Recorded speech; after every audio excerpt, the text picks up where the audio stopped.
ওই মুক্তিযোদ্ধা এবং মুক্তিযোদ্ধা পরিবার বা মুক্তিযোদ্ধার দিকেই যেন তাদের বেশি মানে একটা ক্ষোভ। আমার একটা কথা নিয়ে তারা কিছু কতদিন প্রতিবাদ করলো। কি কথা বলেছিলাম আমি? আমার কথাটাকে বিকৃত করা হয়েছিল। আমি বলেছিলাম মেধা মেধা মেধা, কোটা না মেধা। তো কোটা আমাদের নারীর কোটা, প্রতিবন্ধীদের কোটা, নৃগোষ্ঠীর কোটা, প্রত্যেক জেলার কোটা, মুক্তিযোদ্ধা পরিবারের কোটা, সেগুলো তো আমি বাতিলও করে দিয়েছিলাম। তারপরে কোটা না মেধা, মেধা না কোটা, তো কোটা মেধার মধ্যে একটা তফাতের কি আছে? এখানে মেধাই তো হয়।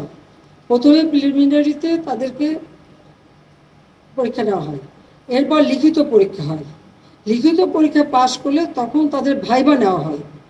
ভাইবা নেওয়ার পরে তারপর যখন পদায়ন করা হয় তখন যারা মেধাবী তারাই পায়।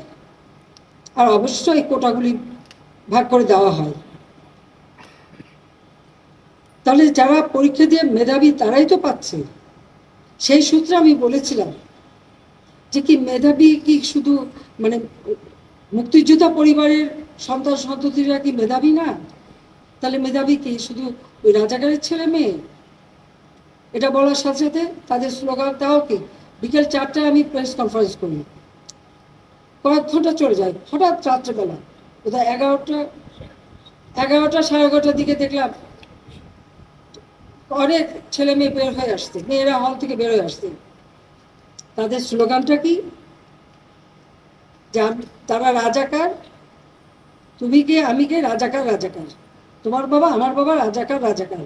তার মানে তারা নিজেদেরকে রাজাকার হিসেবে পরিচয় দিল। আমি তো তাদের রাজাকার বলিনি। তারা নিজেরাই স্লোগান দিয়ে নিজেদেরকে রাজাকার হিসেবে পরিচিত করলো সকলের কাছে।